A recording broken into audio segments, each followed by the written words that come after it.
बिस्मिल्लाहिर्रहमानिर्रहीम। दोस्तों, अगर अरबी में कहना हो कि मैं 2 दिन पहले आया था, 2 दिन पहले आया था, तो अरबी में कैसे बोलेंगे? इसमें हम 2 तरीके इस्तेमाल किए हैं, 2 तरह से बोलने के लिए अल्फाज़ें हमने इस्तेमाल किया है। जैसे कहना हो कि मैं 2 दिन पहले आया था, तो अरबी में कहेंगे अना इजी क़बल आम्स। अना इजी क़बल अम्स। अना का मतलब मैं, इजी का मतलब आया, क़बल का मतलब पहले, अम्स का मतलब होता है बीते हुए जो दिन होता है ना, उसको कहते हैं क़बल अम्स। तो क़बल अम्स यानी हम यहाँ पे हिंदी क्या है कि मैं 2 दिन पहले आया था, 2 दिन पहले को क़बल अम्स कहते हैं। क्या कहते हैं? क़बल आम्स कहते हैं। 1 दिन पहले को आम्स कहते हैं, 2 दिन पहले को क़बल आम्स कहते हैं। तो कहेंगे अना इजी क़बल आम्स, यानी मैं 2 दिन पहले आया था। इसको बोलने का एक और तरीका है, आप इसमें चाहें तो इजी के जगह पे इजित, जी में इजी के बाद तो का इस्तेमाल कर सकते हैं। इजित का मतलब होता है आया था, ठीक है। लेकिन आप अगर तो का इस्तेमाल नहीं करेंगे तो भी आपका जुमला पूरा हो जाएगा, सेंटेंस पूरा हो जाएगा, क्योंकि इसमें क़बल आम्स का इस्तेमाल किया गया था। क़बल आम्स क्या होता है? जो समय बीत गया है उसको आम्स कहते हैं, ठीक है। तो क़बल आम्स यानी 2 दिन पहले, तो इसमें 2 दिन पहले लगा हुआ है, आम्स लगा हुआ है, इसके वजह से यहाँ पे तो का इस्तेमाल नहीं करेंगे तो भी चलेगा। सिर्फ हम कह सकते हैं अना इजी क़बल आम्स, इस तरह से कह सकते हैं, या यूँ कह सकते हैं अना इजित क़बल आम्स भी कह सकते हैं। तुम क्यों आए थे बताओ? तुम क्यों आए थे बताओ। अब यहाँ पे हमको बोलना है इन त लेस इजी गाल, इन त लेस इजी गाल, तुम क्यों आए थे बताओ, ठीक है। अब इसमें हम चाहें तो इजी का, सिर्फ इजी का इस्तेमाल ही कर सकते हैं, या मैंने पीछे बताया कि इजी के बाद तो का इस्तेमाल कर सकते हैं, ठीक है। तो का इस्तेमाल करेंगे तो हो जाएगा इजित, इजित यानी आए थे, ठीक है। तुम क्यों आए थे, तो हम हिंदी में या उर्दू में कह सकते तुम क्यों आए बताओ, तुम क्यों आए बताओ, या तुम क्यों आए थे बताओ। तो आए तो मतलब अभी आए के लिए हो गया, लेकिन आए थे, आए थे तो बीते हुए समय के लिए, क्योंकि हमने कहा कि हम 2 दिन पहले आए थे, ठीक है।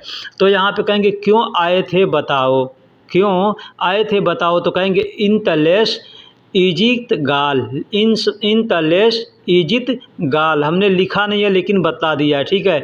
या यूँ चाहे तो कह सकते हैं कान इन तलेश इजी गाल, कान ए लेश, कान इन तलेश इजी गाल। कान का मतलब होता है था, थे, थी, ठीक है। तो हम कान का भी इस्तेमाल, इसलिए मैं लिखा नहीं हूँ क्योंकि कान को भी बताना है हमें यहाँ पे, और तो को भी बताना है कि इजित भी कह सकते हैं, या कान इन तलेश इजी गाल भी कह सकते हैं। इन त का मतलब तुम होता है, लेश का मतलब क्यों होता है, इजी का मतलब आना, आए, आओ, आएंगे, ऐसे इस्तेमाल करते हैं। तो उसको आओ को अरबी में ताल कहते हैं, ठीक है, लेकिन आए को अरबी में इजी कहते हैं।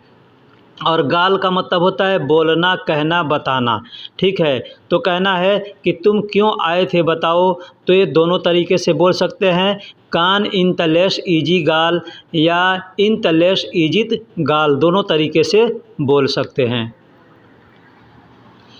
मुझे छुट्टी चाहिए, घर जाना है, मुझे छुट्टी चाहिए, घर जाना है। कल के वीडियो में, यानी इसके पहले जो वीडियो मैंने अपलोड किया था, उस वीडियो में एक भाई ने कमेंट्स किया था कि मुझे घर जाना है, छुट्टी चाहिए, मेरे भाई की शादी है, ये हम अरबी में कैसे अपने कफ़ील से बोलेंगे। तो मैंने उनको कमेंट्स बॉक्स में हालांकि बता दिया था, लेकिन फिर यहाँ मैंने सोचा कि इस वीडियो में भी डाल देता हूँ ताकि वो देखेंगे तो अच्छे से समझ जाएंगे, ठीक है। तो कहना है कि मुझे छुट्टी चाहिए, घर जाना है, तो कह सकते हैं अबगा इजाज़ा रोह बेत, अबगा इजाज़ा रोह बेत। अबगा का मतलब होता है चाहिए, इजाज़ा का मतलब होता है छुट्टी, रोह का मतलब जाना है, बेत का मतलब घर। अब रोह को कई जगह इस्तेमाल करते हैं, ठीक है, रोह का कई जगह इस्तेमाल करते हैं। रोह का मतलब जा रहा हूँ, जाऊँगा, जाता हूँ, जाते हो, जाओगे, ये सब के जगह रोह का इस्तेमाल करते हैं, ठीक है। तो हमने सिंपल सा अल्फाज यहाँ इस्तेमाल किया रोह। अब इसमें तुरोह, तुरोह, अरोह, बरोह ऐसे आदमी बोलता है, ठीक है, लेकिन हमने रोह का इस्तेमाल किया ताकि हर आदमी इसको रोह का इस्तेमाल करता है और हर आदमी समझ जाता है, इसलिए मैंने सिर्फ रोह का इस्तेमाल किया है। तो अबगा इजाज़ा रोह बेत भी बेत कह सकते हैं, यानी मुझे छुट्टी चाहिए, घर जाना है। या अबगा के जगह पे आप चाहें तो कह सकते हैं एहताज इजाज़ा रोह बेत। एहताज का मतलब ज़रूरत है, इजाज़ा मतलब अब एहताज इजाज़ा मतलब छुट्टी की ज़रूरत है, रोह बेत यानी घर जाना है। ठीक है, इस तरह से बोल सकते हैं। या एक और चीज़ है, यहाँ बेत के जगह पे आप चाहें तो बेती का इस्तेमाल भी कर सकते हैं। बेत का मतलब होता है घर और बेती का मतलब होता है अपने घर या मेरे घर। ठीक है, तो अबगा इजाज़ा रोह बेती यानी मुझे छुट्टी चाहिए, अपने घर जाना है। क्या अपने घर जाना है या मेरे घर जाना है, इस तरह से भी बोल सकते हैं। मेरे छोटे भाई की शादी है, मेरे भाई की शादी है या मेरे छोटे भाई की शादी। अब छोटा भाई कहना है तो अखू सगीर कहेंगे, या अगर बड़ा भाई कहना है तो अखू कबीर कहेंगे, या सिर्फ भाई भी कह सकते हैं, अखू अखू कह देंगे यानी भाई। ठीक है, तो कहना हो कि मेरे छोटे भाई की शादी है या मेरे भाई की शादी है तो आप कहेंगे फ़ी जवाज़, जवाज़ यानी शादी है। अना अखू यानी मेरे भाई की, अना अखू यानी मेरे भाई की। अब बड़ा और छोटा बताना है तो आप कह सकते हैं सगीर और कबीर का इस्तेमाल कर सकते हैं। एक और चीज़ है, आप चाहें तो कह सकते हैं फ़ी जवाज़ अखी, फ़ी जवाज़ अखी। अखी का मतलब होता है मेरा भाई, अखू का मतलब भाई, और जो या हमने इस्तेमाल किया है आखिरी में, अरबी के लिखावट में आप देख सकते हैं, जो अरबी हमने लिखा है उसमें हमने अखी लिखा है। ठीक है, तो दोनों तरीके से हमने लिखा है, अखू भी लिखा है हिंदी में और अरबी में अखी लिखा है, और बोल करके दोनों बतला रहा हूँ ताकि दोनों आपको समझ में आए। फ़ी जवाज़ अना अखू सगीर कह सकते हैं या फ़ी जवाज़ अखी सगीर कह सकते हैं। अब मैंने पहले बता दिया कि कबीर और सगीर का इस्तेमाल करेंगे अगर बड़ा छोटा कहना है तो। तुम्हें पता है यह कितने रियाल का है, तुम्हें पता है यह कितने रियाल का है। दोस्तों, हम काम करते हैं मगसला में, हमारे पास बहुत से कस्टमर आते हैं कपड़े लेकर के, तो ऐसे ही बात बोलते हैं कि तुम्हें पता है यह कितने रियाल का है, तुम्हें पता है यह कितने रियाल का है। तो कहते हैं इन तारफ़ हादा कम रियाल। हमने दो तरीका यहाँ इस्तेमाल किया है। ठीक है, इन तारफ़ हादा कम रियाल यानी तुम्हें पता है यह कितने रियाल का है। इन का मतलब तुम, आरफ़ का मतलब पता है, हादा का मतलब यह या इस, कम का मतलब कितना, रियाल का मतलब होता है रियाल पैसा। ठीक है, तो इन तारफ़ हादा कम रियाल यानी तुम्हें पता है यह कितने रियाल का है, या इसका ये भी मतलब हो सकता है तुम्हें पता है इसका कितना दाम है, कितनी कीमत है, इसका मतलब ये भी हो सकता है। ठीक है, तो इसको ऐसे भी बोल सकते हैं कि इन तारफ़ हादा कम रियाल, या यूँ भी कह सकते हैं इन तमालूम हादा कम रियाल। मालूम का मतलब भी मालूम होता है, मालूम हम लोग हिंदी उर्दू में अक्सर इस्तेमाल करते हैं, तो अरबी में भी मालूम को मालूम ही कहते हैं। तो आरफ़ का इस्तेमाल भी कर सकते हैं या मालूम का इस्तेमाल कर सकते हैं। इन तारफ़ हादा कम रियाल यानी तुम्हें पता है यह कितने रियाल का है, या इन तमालूम हादा कम रियाल तुम्हें पता है इसका कीमत कितना है या कि इसका दाम कितना है, या यह कितने रियाल का है, कितने पैसे का है, इसका मतलब ये होता है। नहीं मुझे मालूम नहीं है, नहीं मुझे मालूम नहीं। थोड़ा यहाँ पे ध्यान दीजिएगा कि अगर सामने वाला कहता है तुम्हें पता है, तुम्हें मालूम है यह कितने रियाल का, इसकी कीमत कितनी है, तो आप सिर्फ चाहें तो कह सकते हैं नहीं, हिंदी में नहीं कह सकते हैं। वैसे ही अरबी में कह सकते हैं ला। अब ला हम कह देंगे तो पूरा सेंटेंस पूरा हो गया कि नहीं मतलब मुझे पता नहीं है।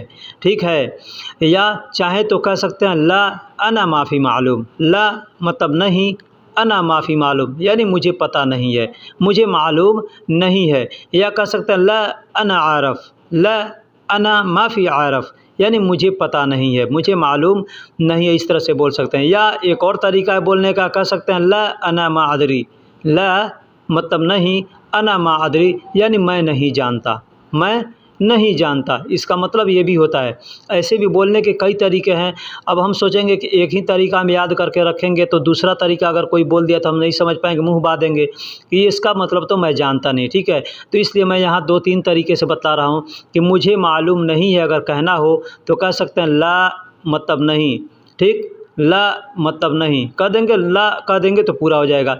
या कहेंगे अना माफ़ी मालूम, अना माफ़ी मालूम, मुझे मालूम नहीं है, या ला कह देंगे, या फिर कह सकते हैं अना मादरी यानी मैं नहीं जानता, मुझे नहीं मालूम, या कह सकते हैं अना मारफ मैं नहीं जानता, मैं नहीं जानता। एक और चीज़ बता दूँ, ला के जगह पे ला को अरबी में ला का मतलब नहीं होता है, ठीक है, लेकिन माँ का मतलब भी नहीं होता है, लेकिन यहाँ पे हम माँ का इस्तेमाल नहीं करेंगे। अगर सिर्फ ला कहना हो, नहीं कहना हो, तो वहाँ पे माँ का इस्तेमाल नहीं किया जाता है, वहाँ पे ला का इस्तेमाल किया जाता है, क्योंकि माँ का मतलब क्या भी होता है और माँ का मतलब नहीं भी होता है। तो अगर हम कहते हैं माँ, कोई कहता है कि तुम्हें मालूम है यह कितने रियाल का, तो अगर कहते हैं माँ, तो आदमी कंफ्यूज हो सकता है कि ये क्या बोला है, माँ का मतलब नहीं बोला है या क्या बोला है, ठीक है, क्योंकि माँ का मतलब नहीं भी होता है, माँ का मतलब क्या भी होता है। तो यहाँ पे हम सिर्फ ला कहेंगे, ला मतलब नहीं, या यूँ पूरा कह सकते हैं अना माफ़ी मालूम, या अना मा अदरी, या अना ला आरफ, ऐसे कह सकते हैं, अना मा आरफ कह सकते हैं। यह एक पीस 500 रियाल का है, यह एक पीस 600 रियाल का है, यह एक पीस 1000 रियाल का है, या यह एक पीस 1 रियाल का, जो भी कहना हो आप इस तरह से कह सकते हैं। तो एग्ज़ाम्पल हमने दिया है कि यह एक पीस 500 रियाल का है। तो आपको अगर काउंटिंग आती है तो जो भी कहना हो, 1 रियाल, 2 रियाल, 5 रियाल, 10 रियाल, या 500 रियाल, 1000 रियाल, तो आप इस तरीके से बोल सकते हैं। दोस्तों, जैसे कि कल हमारे पास एक कस्टमर आया, हम दुकान पे काम करते हैं मगसला में, तो एक सिमाग यानी तौली गमछा लेकर के आया जो सर पे बांधते हैं, तो उसको लेकर के आया। तो आदमी क्या बोल रहा है कि हादा इंत मालूम कम रियाल, हादा इंत मालूम कम रियाल। मैंने बोला ला अना माफ़ी मालूम, ठीक है। वो बोल रहा है कि हादा खमसा मिया रियाल, हादा खमसा मिया रियाल, 2 पीस लिया था, बोला हादा वाहिद हब्बा खमसा रियाल, खमसा मिया रियाल यानी ये एक 500 रियाल का है, ठीक है। तो आप भी अगर कहीं काम करते हैं किसी दुकान पे, तो वहाँ पे भी कस्टमर ऐसे बोल सकता है, या आपको अगर बताना हो कि एक पीस 500 रियाल का है, 400 रियाल का है, तो आपको मालूम होगा तो आप बोल सकते हैं हादा वाहिद हब्बा खमसा मिया रियाल।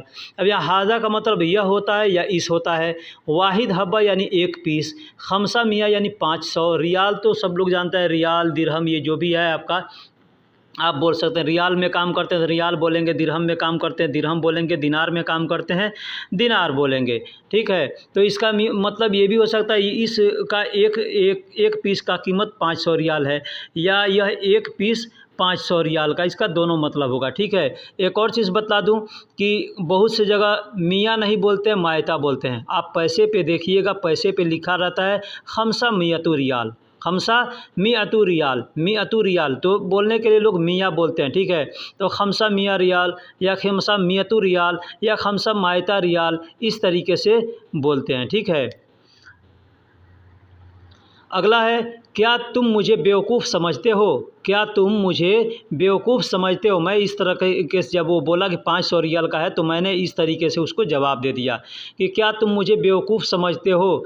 मैंने कहा हल इन तफ़हम अना अहमक, हल इन तफ़हम अना अहमक। अब हल का हमने इस्तेमाल क्यों किया, हल का मतलब होता है कि आदमी सस्पेंस रहता है ना, कि वो मुझे बेवकूफ़ समझता है, बेवकूफ़ समझकर बोला है, या किस लिए बोला है, या उसका कीमत बतलाया है। बहुत से लोग अपने शान में बतलाते हैं कि ये एक गमछा मैं 500 रियाल का पहनता हूँ, ठीक है। तो आदमी बोलता है इस तरीके से। तो यहाँ पे हमने हल का इस्तेमाल किया। हल का मतलब क्या होता है, हम चाहें तो कह सकते हैं ऐश भी कह सकते हैं, ठीक है। ऐश इन तफ़हम अना अहमक, मतलब क्या तुम मुझे बेवकूफ़ समझते हो, इस तरीके से बोल सकते हैं। हल का मतलब क्या होता है, इन का मतलब तुम या आप होता है, फ़हम का मतलब समझना होता है, अना का मतलब मुझे या मेरा, ठीक है। अहमक का मतलब बेवकूफ़ होता है, बेवकूफ़ को अहमक कहते हैं। तो इस तरीके से अगर बोलना हो कि क्या तुम मुझे बेवकूफ़ समझते हो, तो हम कह सकते हैं हल इन तफ़हम अना अहमक, यानी क्या तुम मुझे बेवकूफ़ समझते हो। तो दोस्तों, वीडियो कैसी लगी आप हमें कमेंट बॉक्स में ज़रूर बताइएगा। दोस्तों, वीडियो लोग देख लेते हैं लेकिन लाइक नहीं करते हैं, कोई कमेंट्स नहीं करते हैं।